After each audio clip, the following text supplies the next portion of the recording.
Okay, I'll just show you. I'm going to stop sharing my screen really quickly so you can see me. But this is the book. This is John Sangiovanni, Daily Routines to Jumpstart Math Class. I think it's coming in fuzzy. But there's one of these for lower grades. Sorry, elementary, middle school, and high school. So that link is in your in the navigation guide as well. And I know that's fuzzy. Okay. Carol, Yeah. this is Shelly. I stuck a link in the chat box for my group, but I don't know if anybody's familiar with Mashup Math, but I've used those a lot as starters. Uh-huh. Some of them are more of the low floor, high ceiling in the sense of like being a little bit more flexible. Some of them are a little bit more geared to a specific kind of math. But all of us in our high school agreed that as much as I love his book, it's too hard for some of our kids that super struggle conceptually to do some of those starters. And so we have to kind of go down to the middle grade level The to middle try to grade. get them to succeed and come back up. Yeah. Okay. That's good, helpful. And then the math up mash. You're talking about John Sangiovanni's book, but then the I math like his book, but yeah, Mashup Math, is another resource it's that you like. is a really, yeah, there's some free and then there's some you have to pay for, but it's like $30 for a whole entire year. And I have utilized it. Like usually, I don't resubscribe after a year, but I've utilized this one for years now a lot and it's fun. So I really like, I can show it later if there's time, but I really like that one. Okay, yeah, we'll have you do that. And will you put that link again? I don't know if it got out Yeah, to everybody, but do you mind putting that in again, Shelley? I will. And it's actually K-8. So all of the teachers, he's got K-2, 3-5, 6-8 level work. And that's nice too for ACL stuff because sometimes you got to take a kid that low. Yeah, kind of go back a little bit.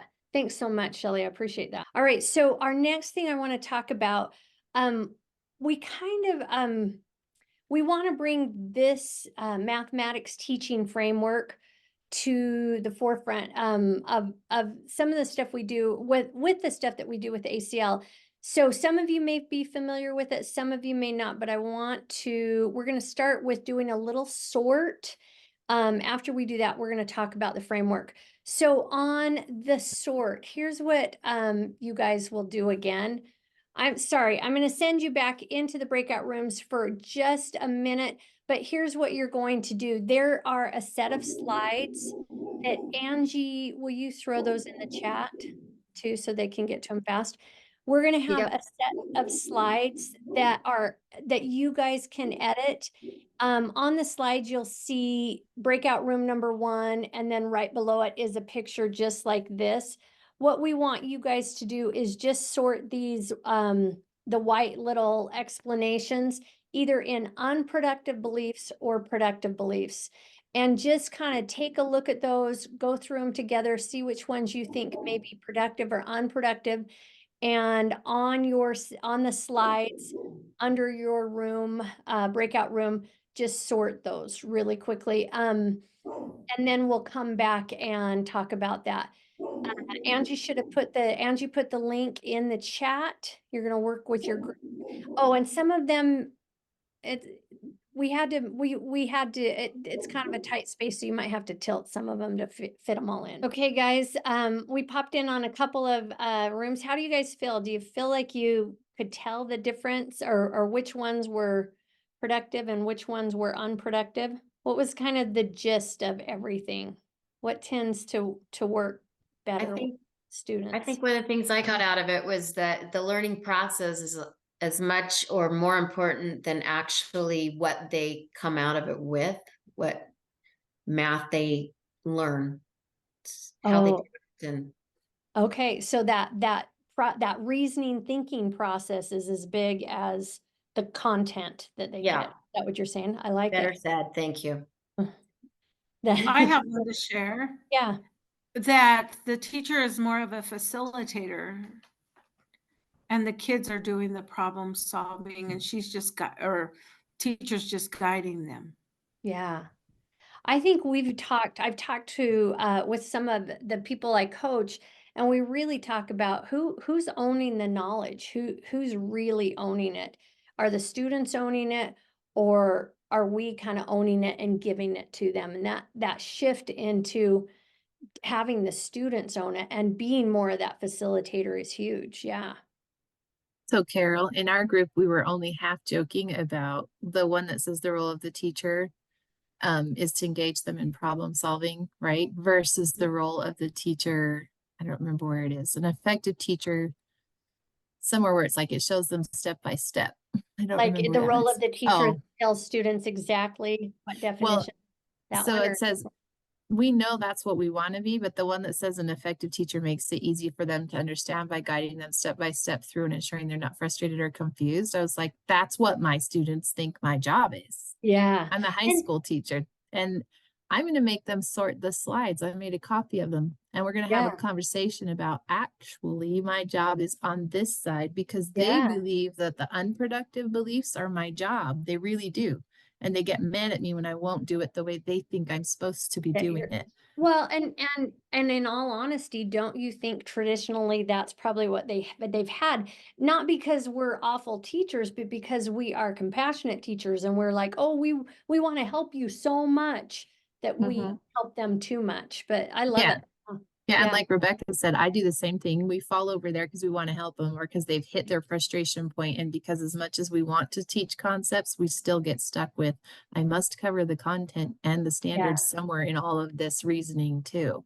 And yeah. it's never a perfect balance. It's kind of that disequilibrium we're always in to figure that out. But yeah, I think I think there's always going to be times that we're going to be more helpful than we should be. But I think you're right. Once we've hit, sometimes we hit that breaking point where we have to kind of come in and help. But the more we can help them to help themselves to kind of to reason through on their own, that's truly the better help that we're giving. Yeah, I like that. Okay, thank you guys. Anybody else have any comments?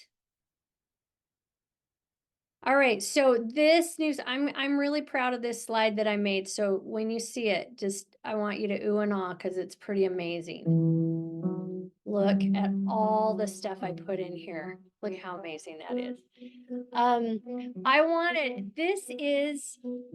don't know how many of you guys have heard. I wonder if my volume's too loud. Sorry. I'm going to mute that for a second.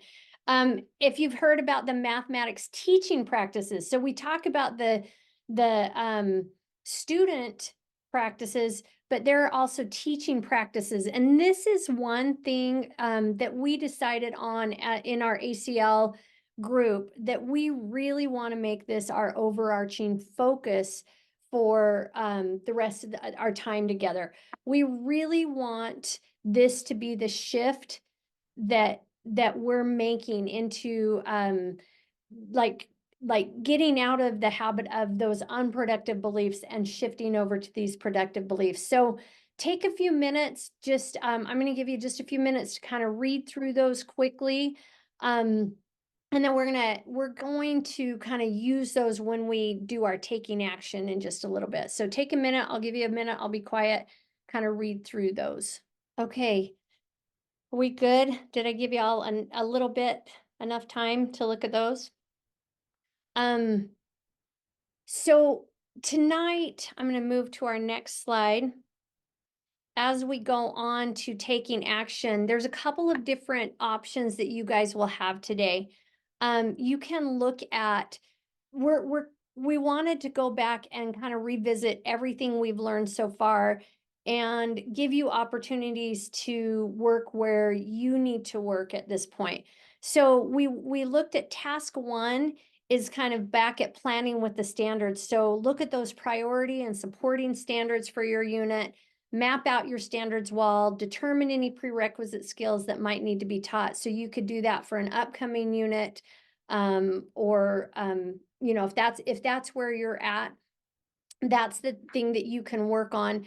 While you're working on that, I just want you to kind of keep those 8 practices in mind. So when you're thinking about anything that you're doing, kind of keep those 8 practices in mind. Task 2 tonight will be incorporating starters and vocabulary. Maybe you're pretty solid with your standards and your standard walls, and getting those prerequisites in. So we want to give you the time to use your resources to find different starters that you could use with your planning. Maybe look up Shelley, was it the math mashup? Maybe look up math mashup. And I might have you show us that at the end for a little bit. Maybe we'll come back a little bit early so you can show us, or Sure. maybe actually before might be better. You can look at what vocabulary would be crucial for your unit and what you would put in for the vocabulary. Shelley, could you show us, like, could you do a quick rundown in about a minute or two, you think? Is that too fast? No, because I think you can You're explore when mute, you're in unmute. when you're in your groups, you can explore. Can you hear me okay? Oh, it's me. Sorry. There we go. All It's right, turned off the sound. sure. Can I screen share? Are you okay with that? Yeah. Let me stop Okay. and you take over. If you're on the member dashboard, which I honestly don't know what it looks like with when you haven't signed in, they always have a quote, they always have a joke, so that's kind of fun. And then they always have like silly holidays, and these are some of the freebies that you can get. Or things by the month. I don't usually live down there, but holiday themed, if you just need something, these are great for subs, just saying. But the puzzle libraries are where I spend a lot of my time, and you can see K to 2, 3 to 5, 6 to 8. So for order of operations, if you download one, the students need to figure out what each one is. So I don't actually hand these out on paper. I just do a screen capture of this and put it on a slide and project it at the front of my classroom. I always print a few and keep them for subs though, because it's nice.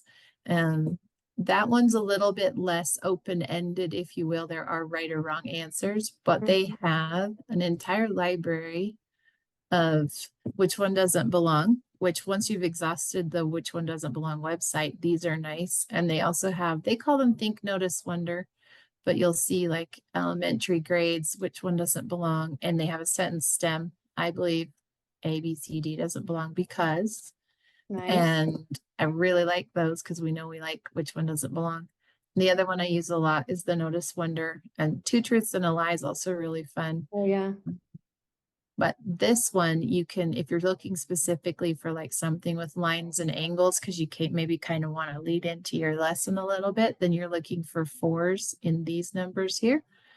But this is a great one. You can actually download it and give it out, and they can write if you're trying to encourage writing in math, or you can just capture the picture and just talk about it as a notice and a wonder.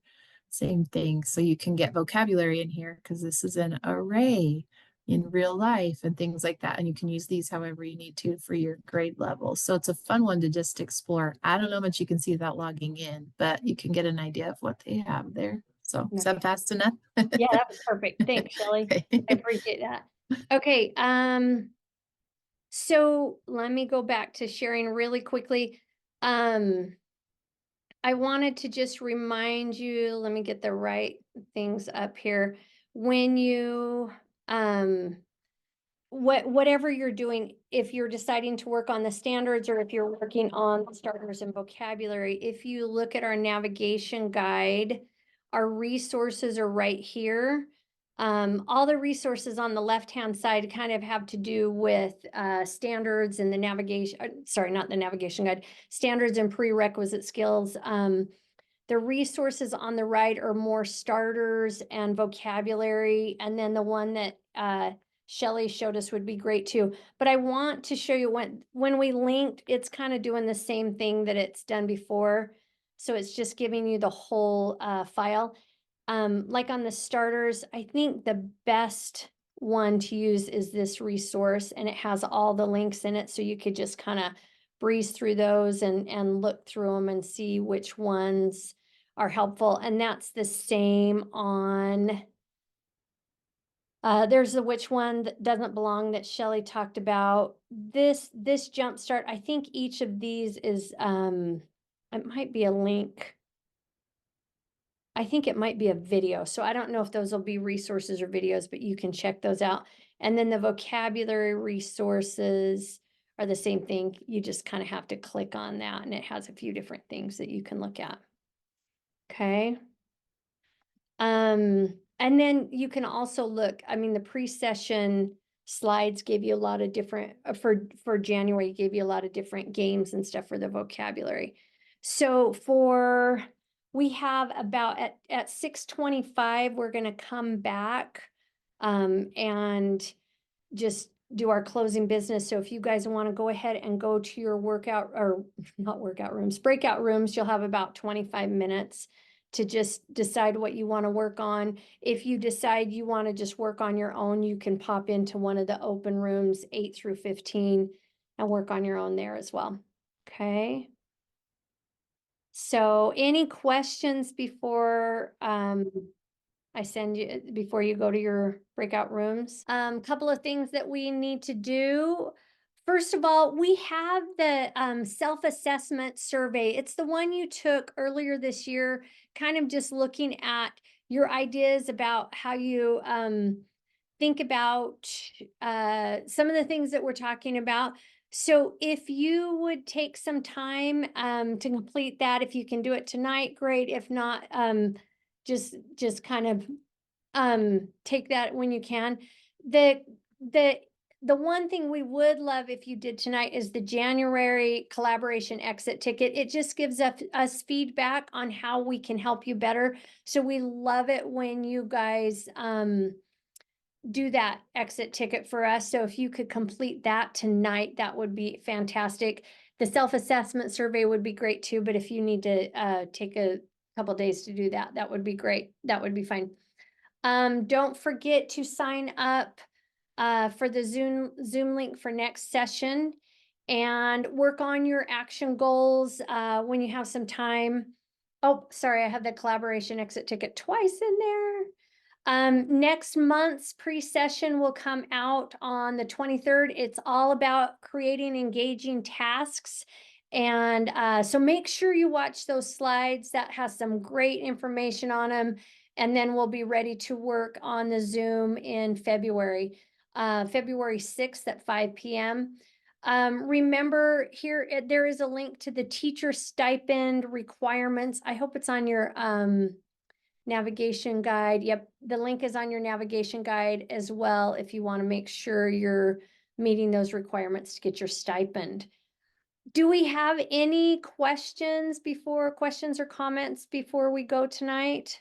I just wanted to jump in really quick and say it was really awesome hearing a ton of your conversations at the end. You guys are all doing amazing work, and this is tough work.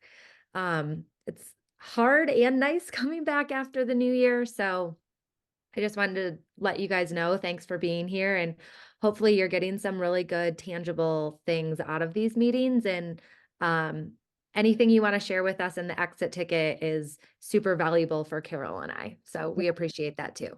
Yeah, I second that. I loved hearing all the cool things. Every breakout room I went into, I got to listen in on some of the really cool things you guys are doing, and you guys are doing great work. So way to go. All right. Well, it is, I'm letting you out a minute early, you guys. So enjoy that 1 minute and enjoy the rest of your month. And we will see you on our next Zoom in February.